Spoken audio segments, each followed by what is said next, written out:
wild landscapes of Finland. I can't wait. So we're just waiting for people to join us. So I hope you're comfy and that you've got some sort of liquid in hand, and that you're looking forward to this evening as much as we are. So don't be shy. If you do want to say hello in the chat box, feel free. It's always good to know who is joining us. I know we've got a lot of people joining us tonight, but I'm also aware it's very sunny outside, so we'll have to see how that goes. But make yourself very comfortable. We'll be kicking off in a few minutes. And as I say, we're going to be talking about wild Finland and all about nature-immersed adventures there, but also how you can do your bit to give back to the local environment. We'll be hearing a bit about citizen science, which I'm really looking forward to hearing more about that. So first in the chat box is Jackie from Farnham. Evening, Jackie, and I'm sure it's sunny in Farnham, so thank you so much for joining us rather than sitting outside with a G&T. Hello to Mary from Dublin, Michelle from Lincoln. Hi, Sheila. Hi, Ian. Carmen from Malta. Oh, lovely Malta. So welcome, Carmen. Hello, Anne-Marie in London. Angelica from Poland. So thank you so much for joining us this evening. As I say, we will be going live to our presenters in a minute. So get yourself comfortable. Just waiting for a few more people to join us.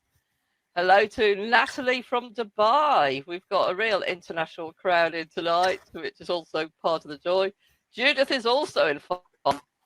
And John is joining us from sunny Loch Long. Too hot even for the midges. So that is great news, JR. Brilliant news. Hello to Joan in Newport. And Diane in Tarifa. Oh, that'd be rather nice now. I bet there's a lovely breeze blowing there. Tarifa in Spain. Hello to Joan from Newport in Wales. Keith in Buxton and Helen in Northamptonshire. So, so pleased that you've joined us tonight. Michael in Exeter, not very exotic. Yeah, but Exeter's still lovely, isn't it? Very, very nice place. So it doesn't matter. We can't all be in exotic places all the time. Hello to Helen and Neil from Northamptonshire. And yes, as I say, do feel free to say hello in the chat box. The chat box will, of course, be open for the next hour as well. So if you've got any questions, comments, and so on, then do ask away. Hello, and Sakili, who's also from Buxton.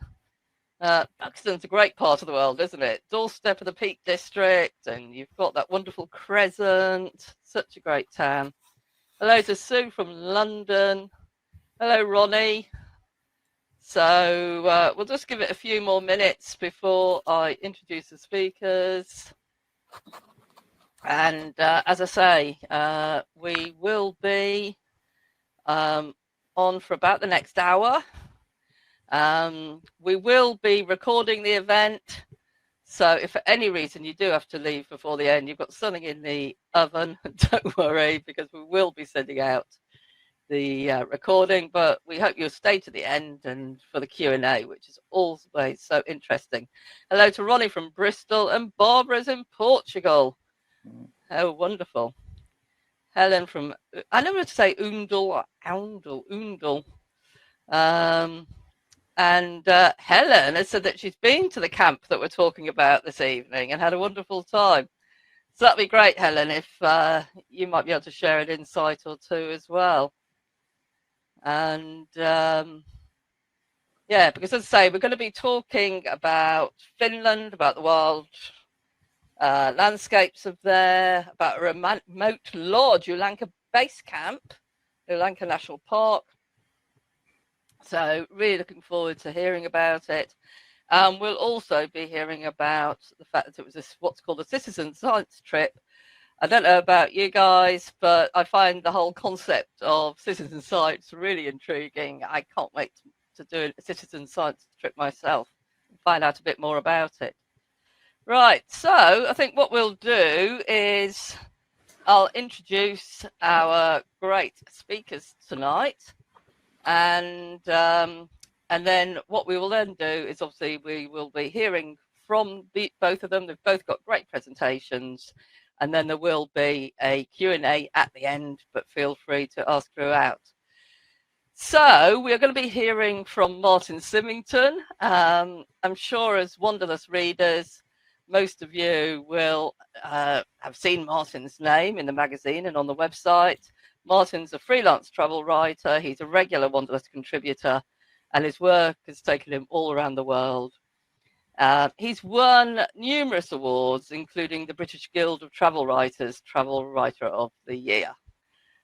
So that's Martin. And then we've also been joined by Rochelle Turner, who is the head of sustainability at Exodus Travels. And so Rochelle has spent her career conducting research within the travel, tourism and leisure sectors.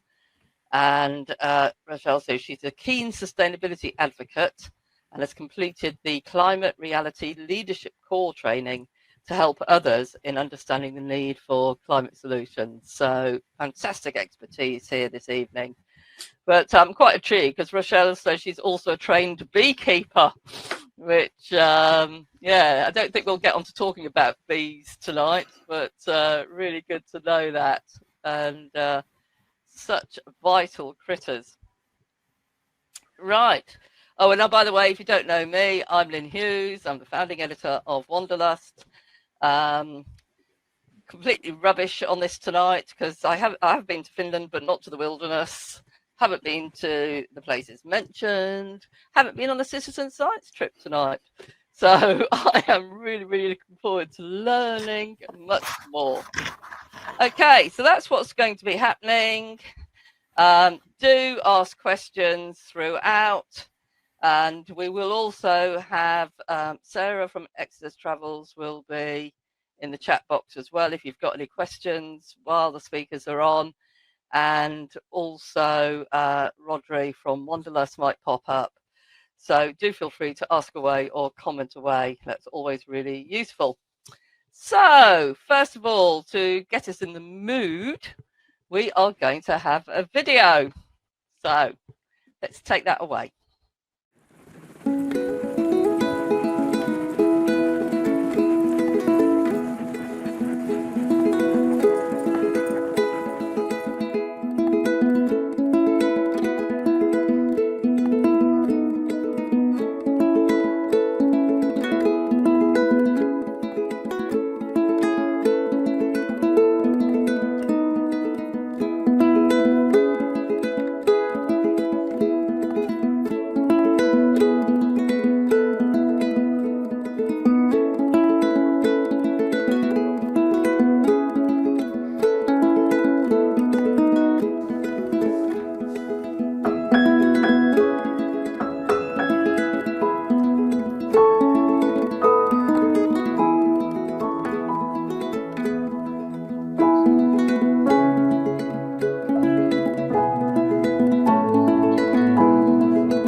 So, without further ado, let's hear from Martin Symington, who was lucky enough to go and experience this.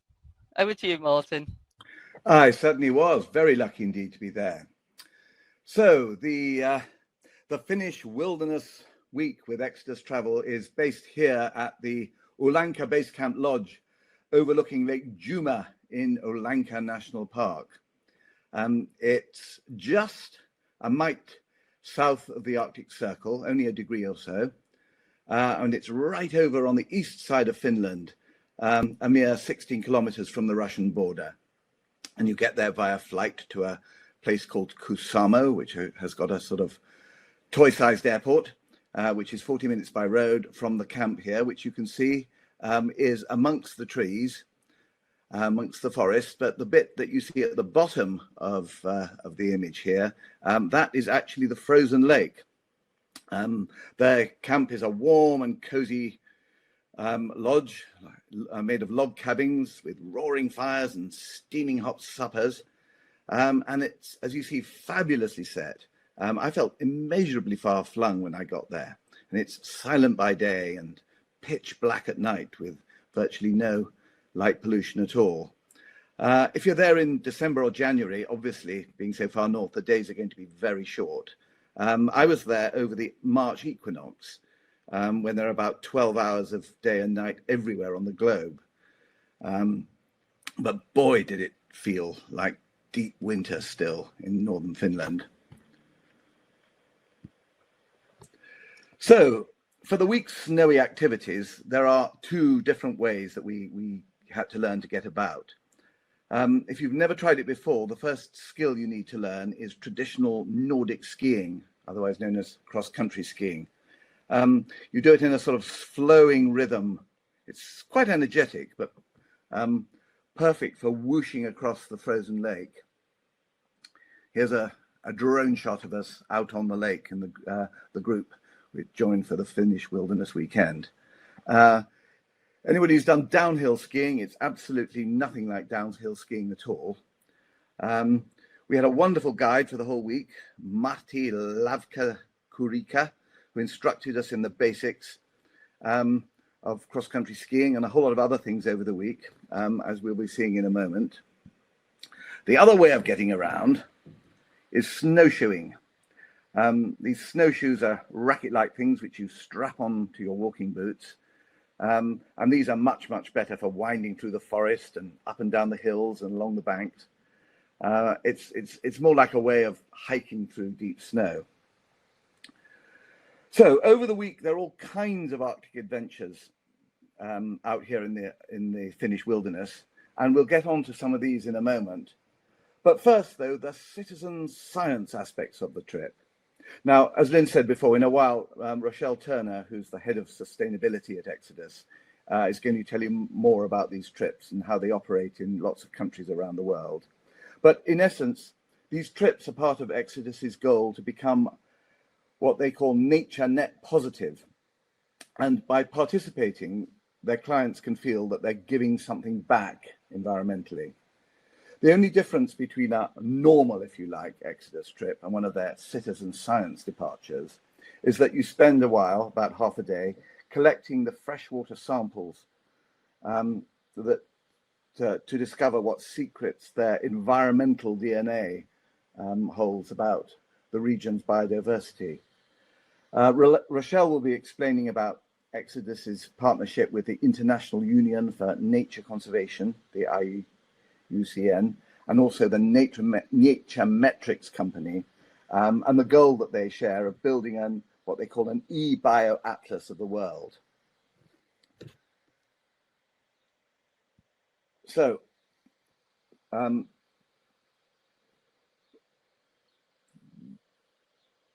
these trips operate in 17 different countries of the world, of which Finland is one of them. And what a place to be doing one of these things. In the steely cold wilderness of the furthest flung Finland, you really do feel like you've traveled very far indeed. Now you have to collect the samples. So first we shoveled through the blanket of snow covering Lake Juma, reaching down to the frozen surface. And then, as you can see here, we drilled down through the ice, so roughly 60 centimeters of thick ice, so it's about 2 feet, out in the middle of the lake to bring out the samples. Here we are bringing out the samples, just putting a rod right down through that hole we just drilled there. And then it all has to be put into sealed bags. So it has to be done under very expert scientific supervision, so that none of it becomes contaminated.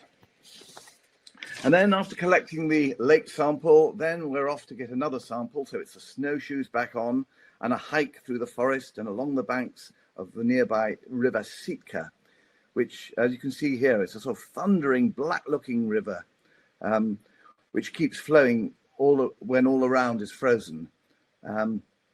It's just a few kilometers from here that the river flows into Russia, and then eventually it empties into the White Sea, which is part of the Arctic Ocean.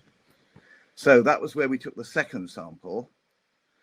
And then it was back to the base camp lodge to filter the water and extract the DNA. I'm this earnest looking chap squirting the water through that filter there. Again, it's done under instruction from nature-immersed, and we squeeze the water through these technically sophisticated filters till we could actually see the DNA left between two layers of membrane. I mean, I don't mean you actually see one of those double helixes, those are microscopic, but we were extracting tiny traces of the matter, which is actually visible DNA. This is then sent off to the company's headquarters for analysis, and then in a few weeks time, you get the results. In our case, it was of huge local interest to people to know about the changing diversity of the lake, and particularly the river fish.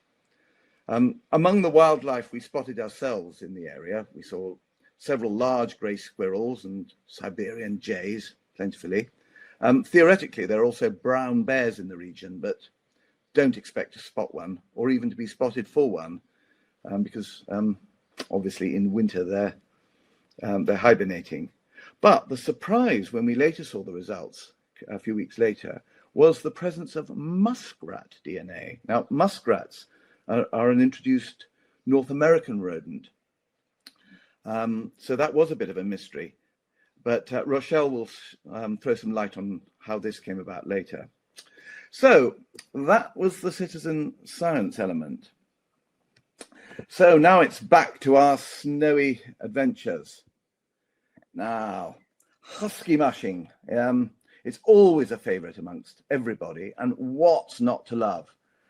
When we got to our husky mushing base, the dogs were yelping and chomping to go. They're wonderfully trained, and you're given the basics of how to drive. There's not much to learn. You stand on the back of the sledge. You have a command to tell them to go. And you have a brake, which consists of a bar with metal spikes attached, which you jump on with both feet, so it digs into the snow when you need to go. And you sure don't need an accelerator, because these dogs feel like they're turbocharged as they take you on an exhilarating white-knuckle ride through the forest. This here is a drone shot of our barking, skidding routes. We're bumping over hillocks, hanging on, trying not to topple over and fall off, which does happen sometimes. So believe me, it's not for the faint-hearted. But, look, they're affectionate beasts too, and interacting with the dogs was all part of it. And really, it's heartwarming to see how well these animals are looked after when you get back to their forest home. So there's the dog mushing, husky mushing. And next up, we were back on the lake again, back at base camp, walking from there out onto the middle of the snow-covered lake, and this time it was some quinsy building. For those who don't know what a quinsy is, may not even have heard of the word quinsy. First, I hope you one day get to use it in Scrabble, because you get a lot of points for that. But a quinsy is a traditional snow shelter, and building one's an energetic business. You're whacking and compacting snow with the shovels, as you can see us doing here. Finland's not the sort of place you expect to have anger management issues, but if you did, walloping the snow into a compact for a quinsy might work. But really, these quinsies are used for survival situations. I mean, that's what they're for. Some people do choose to overnight in the quinsy after we've built these things, just for the experience. But as Marty, our guide, said, there are very few who make it to dawn, even though you get these sort of ultra-thermal sleeping bags, and the whole point is that you survive. It's still survival when the alternative would be not to survive at all out in the cold. I mean, just look at what the experience of being inside one is like. For me, all a bit too claustrophobic, I'm afraid, but the whole business of building them and knowing that these skills have been developed over centuries in order to provide shelter and survival is a very interesting part of the local culture. So on to our next adventure. Now for this, we had to go about 40 minutes by road further afield to another national park. So this one was called the Riisuntunti National Park. And here we all strapped on our snowshoes to trudge deep into this mesmerizing wilderness on trails, but also in places we went off the trails, stamping thigh deep in places into deep powder. At times we had to climb over snow drifts, which were ribbed by the wind into frozen dunes. And all around us, we saw these really ghost-like natural sculptures formed by trees caked with wind-blasted snow. Here's a drone shot of us crossing this mysterious land. It was impossible not to feel an inkling of the local mythology as recounted to us by our guide, Marty. For example, we learned that there are creatures such as Tapio, and this is a folkloric god with origins deep in history. It's a folkloric of the forest who protects travelers in winter, which is reassuring. But then there's also another creature called Risin Riatas. And he's an old man who haunts the slopes and lets out shrieks at travelers.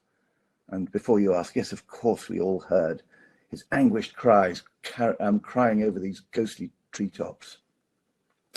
Now, as it happens, learning these tales as we made our way across the Riisuntunti did prove a foretaste of sorcery to come later that same day, because later that night the northern lights arrived. First, we saw a river of luminous vapor flowing across the blackness, and then it seemed to fold into glowing curtains of light waving overhead. Now, really, you can never be sure of seeing the northern lights, unlike the other things I've described so far. There's no certainty that nature will honor you. Rather in the same way as if you go on a safari or go whale watching, sightings of the wildlife are never guaranteed.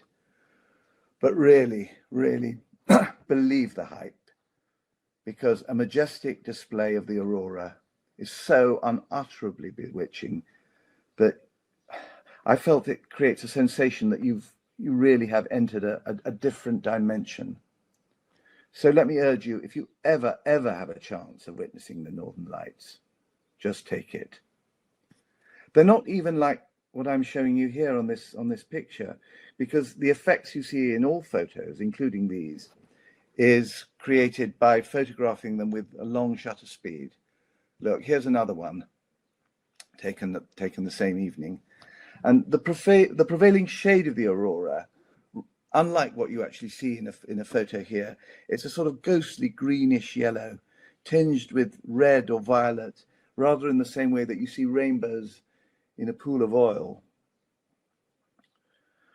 Over an evening where they were deep into the night, I watched swirls of silk swirling across the great black dome of the sky. And later there were glowing spokes cartwheeling languidly across the heavens. I saw what seemed to me like temples of smoke, and at one point a mushroom cloud exploding and raging in silence. Now this, of course, was a citizen science trip, so I suppose we should remember that the aurora is called by solar wind. So scientifically, this is electrically charged particles that the sun flings across the solar system constantly, but with varying intensity. The particles are drawn to the Earth's magnetic field around the poles, which is why they're visible at extreme latitudes. And as they bombard the Earth's atmosphere, the particles ionize and this means they release charges which are visible to us as light. But we learnt from local people, including from Marty, that, and I'll quote here, the aurora can be both good and evil omens. And my feeling is that when you experience something as otherworldly as this, as the Northern Lights, you understand intuitively how these sorts of differing responses come about. And I feel that when you get back to the raw science, you just lose something of this. So I'm going to leave you with this final image. This was the Northern Lights over the Olanka base camp, right at the edge of Lake Juma in northern Finland. And really, this was my final moment there, because I left the next morning. And I remember being struck that I could not have dreamt of a more spellbinding climax to a week of citizen science and a truly breathless series of Arctic adventures. So it's been thrilling to share it with you all. So thank you all very much for joining. Thanks, Martin. And yeah, you're such a great storyteller. That really brought it to life. I'm sure, like a lot of people, very jealous as well of the aurora sighting you had. I've been lucky enough to see it, but yeah, that just looks spectacular. So absolutely wonderful. What was the actual highlight of the week for you? I mean, you mentioned a few things there, the dog sledging, the Quincy, but yeah, what was the actual highlight, would you say? Well, the actual highlight, I have to say, was the aurora, because it wasn't expected. I mean, you go there, you may or may not see the aurora. We were incredibly lucky. It's really important to emphasize that you can't be sure of seeing them. But this was a display, the like of which even brings out people who live out there. So we were incredibly lucky. So I have to say it was that. But in terms of the predictable experiences, the ones that are part of the program there, I suppose I'm torn between the husky mushing, which was absolutely fantastic, and also trekking through the Riisentuni National Park, and there's really extraordinary ghost-like natural sculptures blasted by wind and snow, which just connected with these extraordinary stories of the mythology and so on. I mean, I'm a sucker for all that sort of stuff, I have to say. Yeah, but this was a citizen science trip, but I'm much more carried by that sort of thing than I am actually by science. But that's just me. So yes, the citizen science sounds intriguing as well. You know, what are the muskrats doing there? So okay, well we'll get you back for the Q&A in a few minutes. But yeah, I think good segue there into Rochelle, because I really want to know more about the findings of the citizen science and also how else it's used. And how else we can join a trip and do something like that. So fantastic. Thank you so much, Martin. We'll see you back in a few minutes. And Rochelle, let's go over to you. Can't wait. Oh, thank you. I mean, it's a bit of a shame in a way with leaving all that poetic reverie from Martin and having to move now to the science bit, as some of those L'Oreal commercials from the past used to say as well. So citizen science, yeah, what is it? Well, it allows for anyone and everyone to collect data and information that scientists can use. In the UK, we've been familiar with these projects, and they've probably not been named as such, but things like the RSPB, the Royal Society for the Protection of Birds, they have a big garden bird watch every year. There's a butterfly conservation trust that does a big butterfly count. And so we've become familiar with these over the years. The data for these projects helps take the pulse of nature and gives us an understanding of where there might be risks to certain species. Now, just to sort of intro what some of these projects are and to see a little bit more of this in action, we have a video, a very short video of us taking citizen science samples in the Amazon of Peru. So if we can just cue up that video, it's not very long, just about a minute long.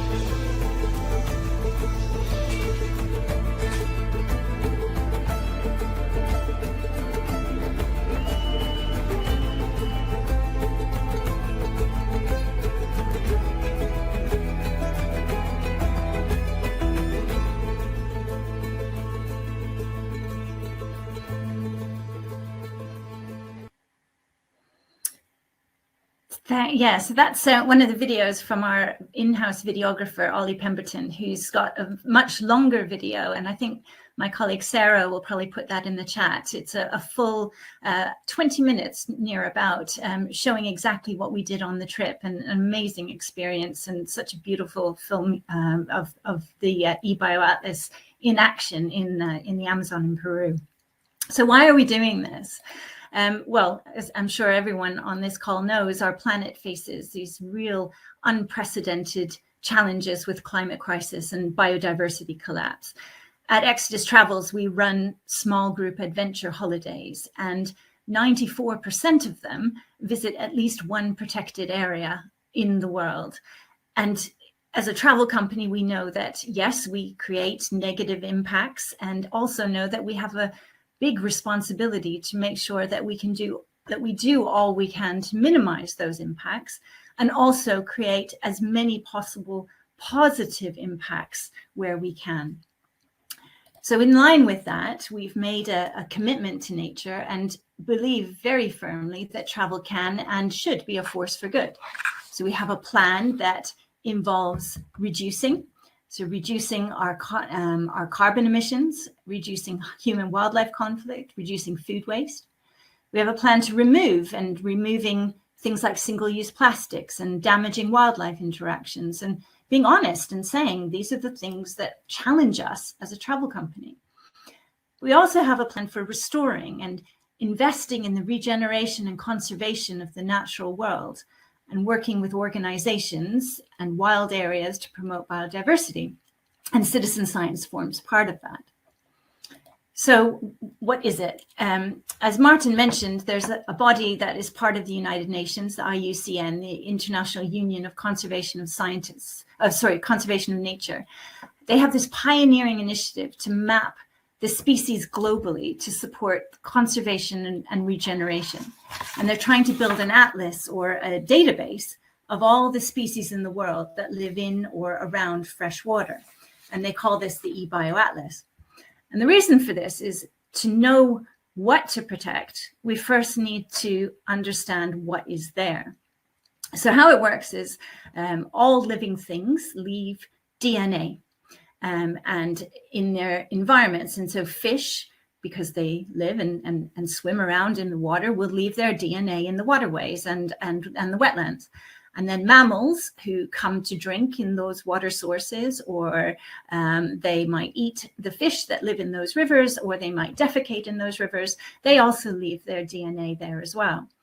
And so some very clever scientists at a UK tech science startup, nature-metrics, developed this very simple piece of kit to help with the collection of this data.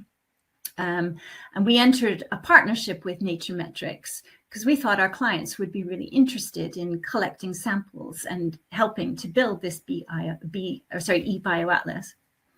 So when you filter the water, and you can see an example picture there of what that filter looks like, the environmental DNA gets trapped inside the filter, and it's like a fingerprint of the ecosystem. This is then sent back to the lab for analysis, and it identifies the full range of species that are present in that environment.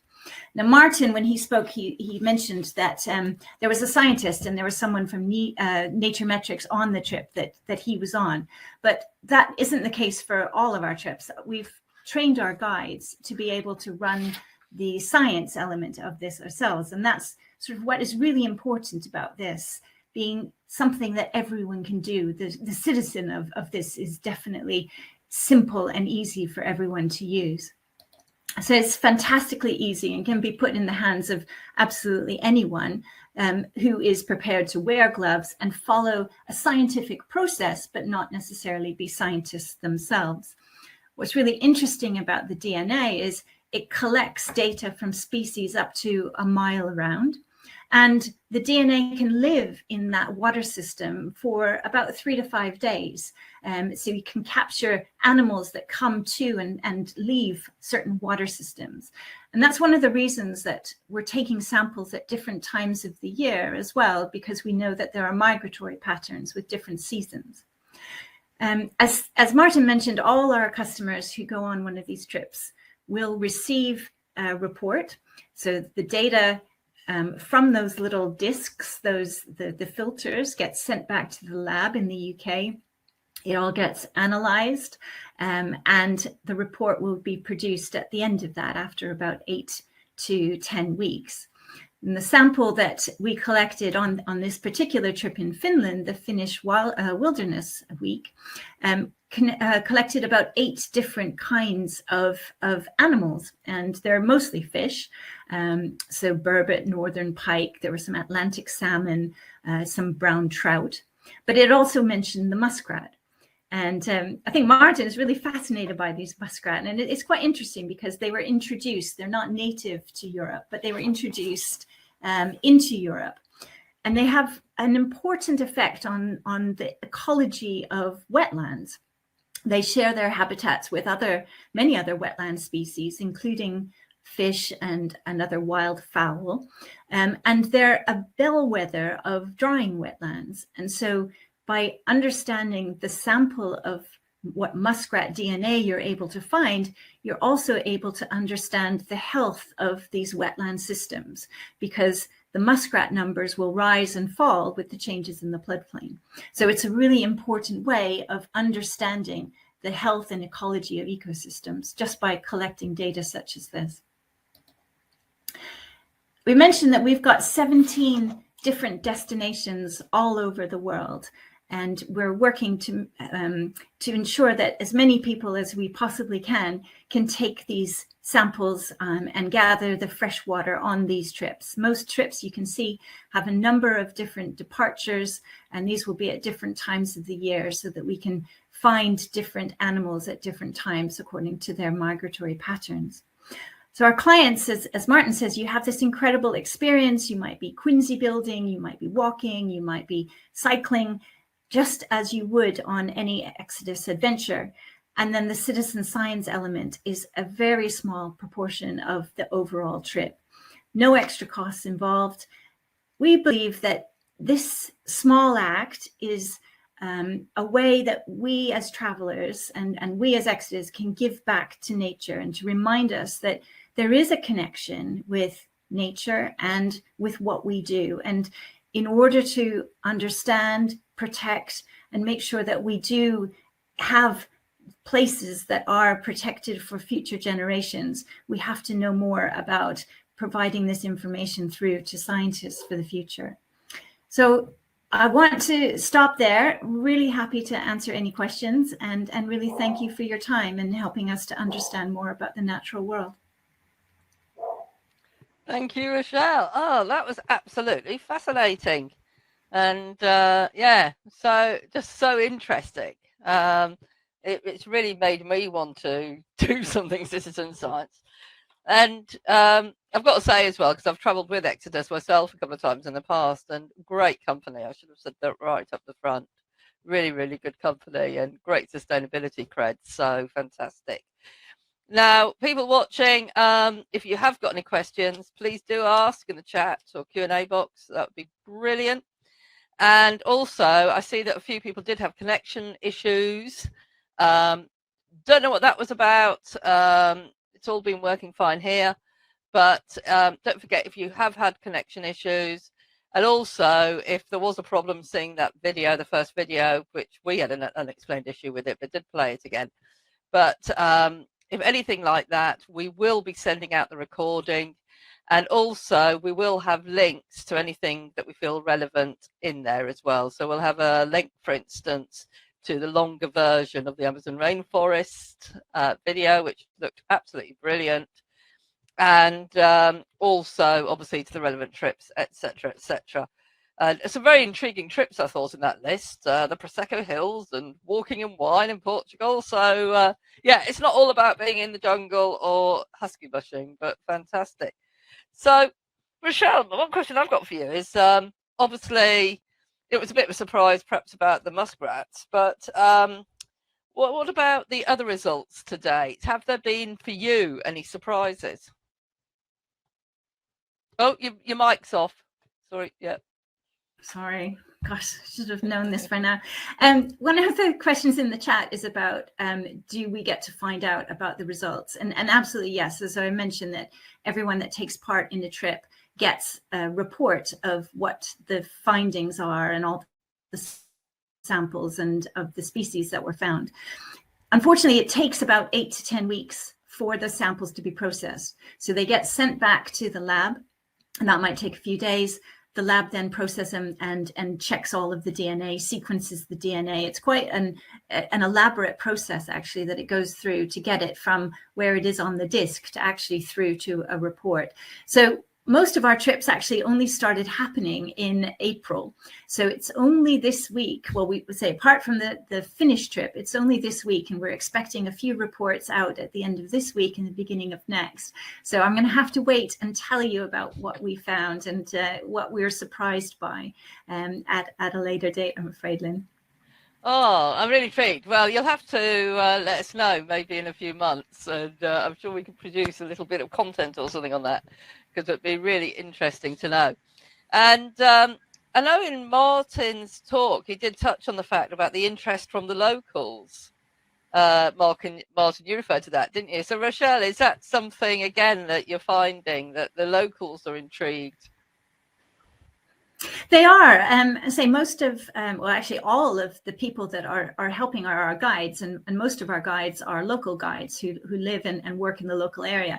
And they tell these amazing stories about just sitting around and talking to their colleagues after they've taken the samples, or even before, about why they're doing it and what it means to them. And it's all, I think, it's so new and different. And, you know, you've got this syringe and you're drawing up water and then pushing it through this syringe. And, you know, you don't tend to do that in normal trips, and certainly not in normal life. And so, you know, it does generate this interest in, well, why are you doing that? What's that going to mean? How are you going to use this information? And it asks a few questions that I think a lot of people are really engaged in trying to know the answers to. Yeah. Because Martin, I know you were very honest at the end and said, perhaps in a way, you're more into mythology than you are into science. But what did the citizen science element add to it for you? Oh, yeah. I mean, you know, I just gave you that response because I wanted to give an idea of you know, how extraordinary the aurora is, and how, for me, it kind of it kind of linked into the mythology that we've been getting in the Ruusentunneli National Park, and these stories, and the science is not the whole story, but the citizen science part of the trip itself was absolutely crucial part of it. It was really fascinating. I mean, to actually, we're all aware that the environment is changing. Nobody goes to a place like that or anywhere these days without some sort of cognizance of climate change and so on. And this analysis of the changing environment is it's happening. It's of immense interest to local people for obvious reasons, and this building up of the eBio Atlas is recording what's actually taking place, the changes in the local environment and the wildlife that's within it. So to feel that you're actually doing something to help the sustainability of these places simply by contributing to the information about it is very, very rewarding and interesting. But as well as that, the actual activities themselves, which involved getting hold of the samples, like, you know, going out into the middle of the lake and drilling a great big hole through it. I mean, that was dramatic. And also that hike off to that part of the river where we took the second sample. I mean, that was absolutely enormous adventure going off to that thunderous river to collect another sample. So just brilliant on every level, I'd say. Yeah, I think it's nice because as well as doing all those fantastic activities you did, you know, like when I saw the husky sledging, it's like, amazing. But I guess it's great to have a bit of a purpose as well to some of the activities you do. It is, yeah. But I mean, at the same time, it's, you know, it's worth remembering that this is not, it's not an alternative to the, if you can put it like this, the normal Exodus adventure. It's just something that adds something to it. You do everything else. You don't do it instead of anything else. You do it in addition to everything else. Yeah. So it's just still a brilliant trip. Yeah. It's it's an utterly brilliant trip. Yeah. I mean, I'm sure all these trips are. I haven't been on all of them. Fantastic. All right, everybody watching, joining us tonight, if you have got a question, because I think we will wind up in a few minutes, so if you have got a question, please do ask now. Don't want you to be kicking yourself afterwards, but we will, as I say, be sending out that follow-up email, so with the videos, the links, and the recording, so everything you need. So Rochelle, obviously when it comes to sustainability, and as Martin said, you know, it's a changing world. And we can all get very gloomy about that. But do you think there'll be good news as well come out of the results of this? Well, I think what's really interesting is when you speak to Nature-Metrics, they obviously partner with many other organizations around the world. And one of the organizations they partner with is another NGO called Flora and Fauna International, who do a lot of work in West Africa. And they and their scientists and other people in West Africa, in Ghana, went out to national parks, but then to other areas. And they found species that they did not expect to find, and some of which were endangered. And on the IUCN, that International Union of Conservation of Nature, they have what's called a red list. And these are species that are endangered across the world. And it's this is the real warning that if a number of these species go, then there's, you know, a real risk of biodiversity collapse around the world. And so they found in Ghana a little fish that, for whatever reason, and I'm not a fish specialist, and certainly not a West African fish specialist. They found this fish that they were very, very alarmed at, and recognized that this land needed to be protected. And so it was the impetus for saying to the government that here is this land with this fish that actually we need to protect more than we are doing so at the moment. And so that then created this, this impotence and this real rationale for protecting land and creating new protected areas and a new national park. And that's in the development stages at the moment. So it's really exciting that, you know, you take this little piece of DNA and you can actually create huge policy change and huge protection of nature as a result of it. So let's hope what we can find. Yeah, brilliant example. Martin, Niraj is asking how long it takes to learn dog sledging. Now, I must say, obviously, there's different types of dog sledding, isn't there? Because in some places that you go, you know, you've got a musher and you all sit behind holding on or whatever. But in this case, you were doing it yourself. So what was that like? Absolutely. Was it easy to do? How long does it take? Well, in this particular case, there's not much option. It takes perhaps about 5 minutes. You've got very few controls. Basically, the way it works is that you get into twos. One person sits in the sort of cradle of it and is the passenger. And one other person stands behind and is the driver, and you swap over about halfway through. So, I mean, obviously being the driver's the fun bit, isn't it? And the only controls you've got is there's a command that you can give to the dogs to get going, and then off they go. And they, you know, as I said before, they feel absolutely turbocharged. And the only other control you've got is a brake. And the brake is it's just a metal rod with a whole lot of spikes on.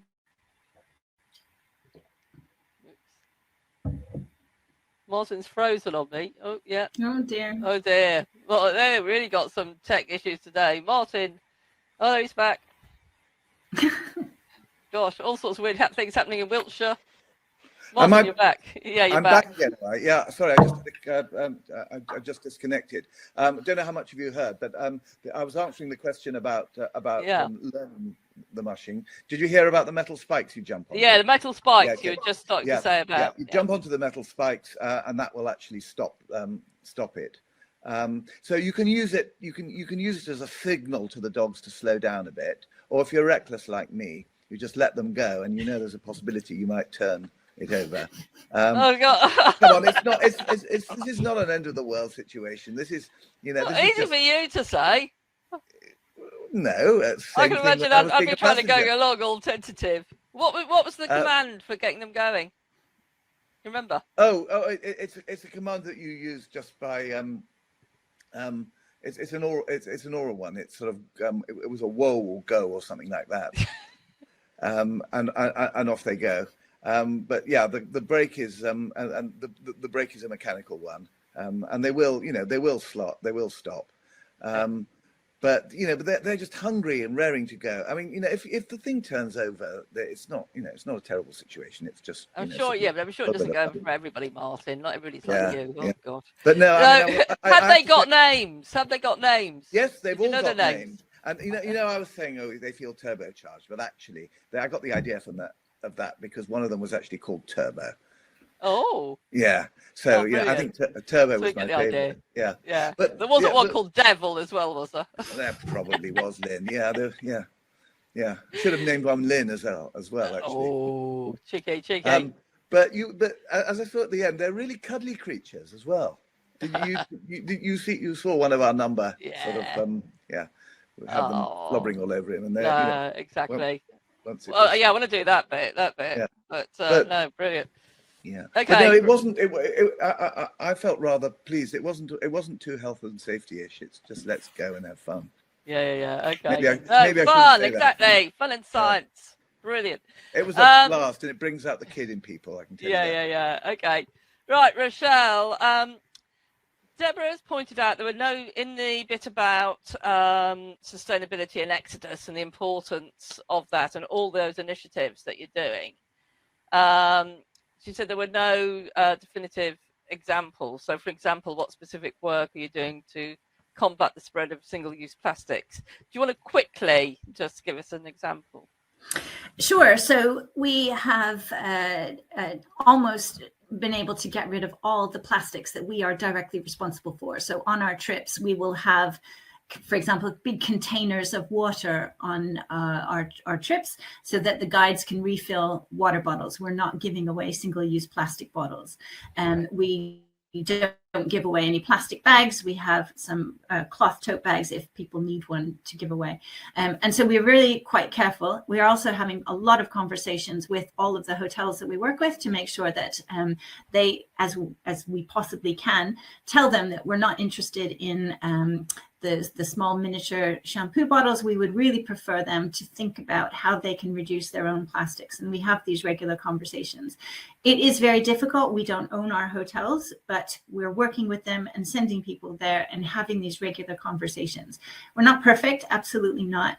You can see on our website, we've got some examples, and we also have our sustainability report from last year. The new sustainability report will be coming out in a month or so's time that has some more examples of the kinds of things we're doing and where we are succeeding and where there are a lot of struggles still in certain parts of the world. It is very, very difficult to reduce single-use plastics. We're trying, but we're trying to work as well with other organizations and with the UN Tourism Organization has a plastics initiative that we work with.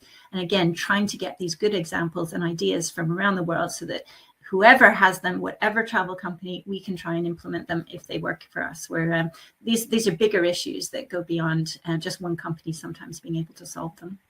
That's so good to hear. And I've got to say, I got back last night from the United States. I was over nearly 3 weeks, 2 different states. I was shocked at the amount of plastic, and I was shocked at the plastic single-use plastic water bottles being given out all the time. You go into a hotel and they thrust one into your hand. You know, go into a taxi and they ask you if you want some water. It's just everywhere. Plastic straws still. Everything you get given comes wrapped in plastic. And that's the United States. So you think to be at the forefront of stuff like this. Well, I have to say, we did a cleanup today. We had a street cleanup from Exodus, and the amount of just single-use plastic everywhere. It's a scourge on our world. And after, you know, asking for it and find. Well, so glad that you guys are really making a positive stand on that. It's so good to hear. And as you say, and it'll be influencing and helping other companies as well. So, Martin, we'll go to you for a last word, but just say quickly, Sarah Melody says that she stayed at the camp last summer, because of course, obviously, Finnish Wilderness, brilliant in summer as well. And she went bear watching, hiking, whitewater rafting, amongst other activities, which sounds amazing. So I know you didn't see any bears, Martin, but obviously they'd be hibernating when you were there. But fantastic. So do you want to leave us with any kind of, I know, sort of landing you in it, but any last thought or anything to close this off? Well, I'll just say I'm jealous of Sarah having been there in the summer, because having been there in the winter, I'd love to go there in the summer as well. But on the other hand, you know, I am a bit of an Arcticoholic. I've been to lots of places in the Arctic, and I just love the whole sort of snowy, cold, invigorating experience. And this trip to northern Finland was absolutely up there with it. I think I might just finish on giving one bit of advice. And if you go a bit later in the year, like March rather than December or January, you get quite a lot more light, and therefore you get the much longer days in order to make the best of all the things that you can do there. And also, if you really are being keen, and you want to maximize your chances of a good aurora viewing, have a look at when it's new moon, because the moon, magical satellite that it is a sort of light pollution in itself, if you want a really clear sky for the aurora. So it's perhaps worth looking at a new moon type of time to go. Okay. But my very, very last word is just go, because this is such a fabulous trip. It really is an amazing place. You know, all the things you do, and citizen science, yes. You know, it's what does citizen science do? It adds to the whole experience, and it subtracts absolutely nothing from it. So it's just a win in every way. So I'll make that my last word. Oh, brilliant! Thank you so much, Martin. That's perfect and great. And thank you, Rochelle. I mean, those citizen science trips, so intriguing. Love that. Loved hearing more about them. Great range of trips as well. You know, I'm not into getting cold, but fantastic to see so many trips. And that Amazon film, I'm definitely going to go and watch the whole thing. So thank you for your insights as well. That was really, really good. I see some Jackie just says many thanks. My bucket list has grown. So we're getting some lovely comments in. So thank you so much to Rochelle Turner, to Martin Symington. Look out for the follow-up recording and useful links. But thank you guys, really interesting. Thank you so much. And good night all. Have a good evening and see you again soon, hopefully. Bye.